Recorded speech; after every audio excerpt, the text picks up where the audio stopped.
Many thanks to Marco Silva and his frustrations, which completely understandable after what happened in that game at Stamford Bridge.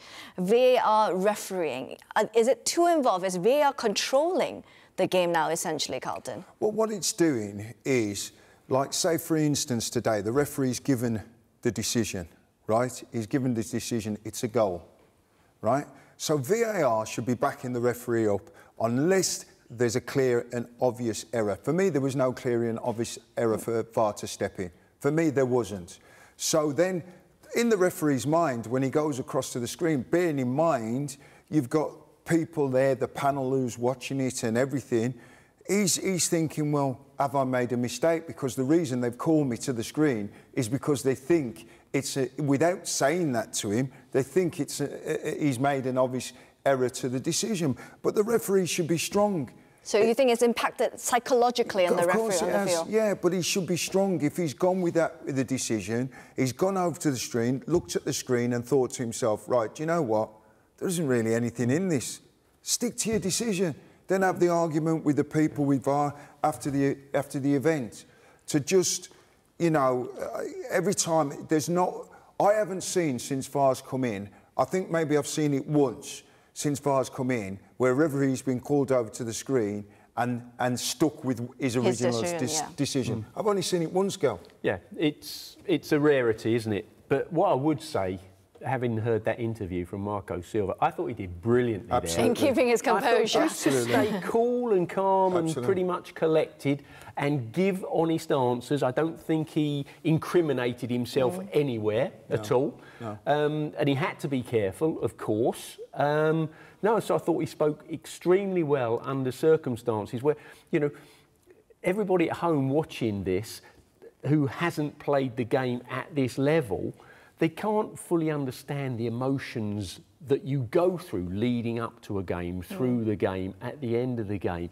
You know, it's an exhausting procedure that Marco Silva's just been through, and he somehow managed to conduct that fairly lengthy interview, and I thought he did brilliantly. And he's going home now, Michelle. Yeah. He's going home now. Sorry to interrupt you, Michelle, but he's going home now, having only had 2 points from the season. When they haven't played bad, you know, you don't understand this as the punters at home don't understand it. He won't sleep tonight because he's looking at, you know, I need a result the next game out because my job could be on the line. That's how these fine margins are. Do you think if it's put to a vote to all the Premier League managers, or maybe to the people in charge at the respective clubs, will what the vote be for VAR to stay? Go. All of them? I've voted already. That's your vote, or what you think the managers would vote? They'd all vote for it to go. Do you think so? Yes, I think they will do. I think that VAR and the professional body that runs the referees would come up with all the stats, and they do every year, and they have come up with stats that consistently claim that there have been more correct judgments off the back of VAR than there have been incorrect judgments. So therefore the game, as far as being right or wrong, has benefited. I think that is correct. What I would say is I don't think because of that the game itself has benefited. I don't find it as much of a spectacle these days as I used to, and I think VAR is one of the reasons why I don't. Has it impacted the entertainment value of the sport? Is that what you're saying? Let me ask you a question then. I'll ask you, Michelle, and I'll ask you guys. Where will VAR come in with teams getting relegated or win the league? Where will VAR come in?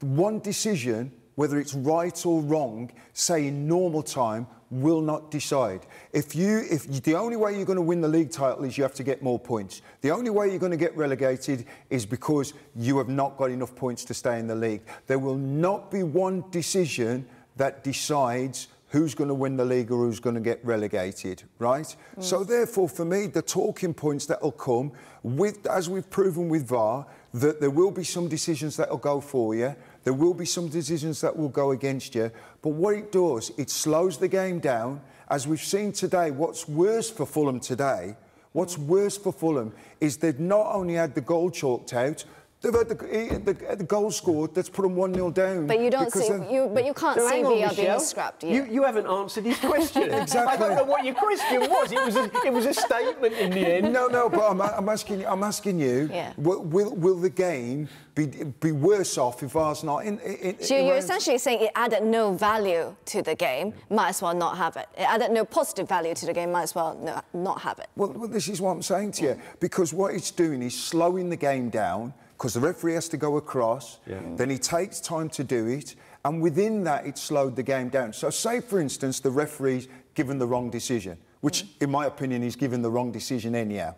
But say if after the game they... But VAR have given right decisions before, so is it more about striking the balance and finding the right... I don't know, barriers or boundaries around VAR to ensure that it doesn't... It's changed the tempo of the game. So we now have these long pauses in the game, OK, which I don't enjoy particularly, while we're waiting. Hang on, the referee's just listening to VAR. Please wait, everybody. I'm now going to go to the monitor and check the monitor. Now he comes back and he stands there and he gets everybody's attention and he makes his announcement. And it doesn't entertain me at all. And then all that time, they stick on at the end of the first half and they stick on at the end of the second half. It's changed the tempo of the game, and I don't like it. It's less entertaining. But can you see VAR getting the boot? No chance. No chance. It won't do. It's too much. There's too much technology involved. There's too many people involved. There's too much money being invested, and it's causing a major problem. Not just in the Premier League, because look at poor Chris Wilder now, who lost his job at Sheffield United. VAR's not been used in the Championship because they haven't got it, but they bring VAR into the playoff final. If VAR's not in the playoff final, Sheffield United are in the Premier League. 200 million, because the goal that's chalked off is chalked off by VAR, but it wouldn't have been chalked off by VAR because it's not in the Championship. And this is the hypocrisy that's going along with it all.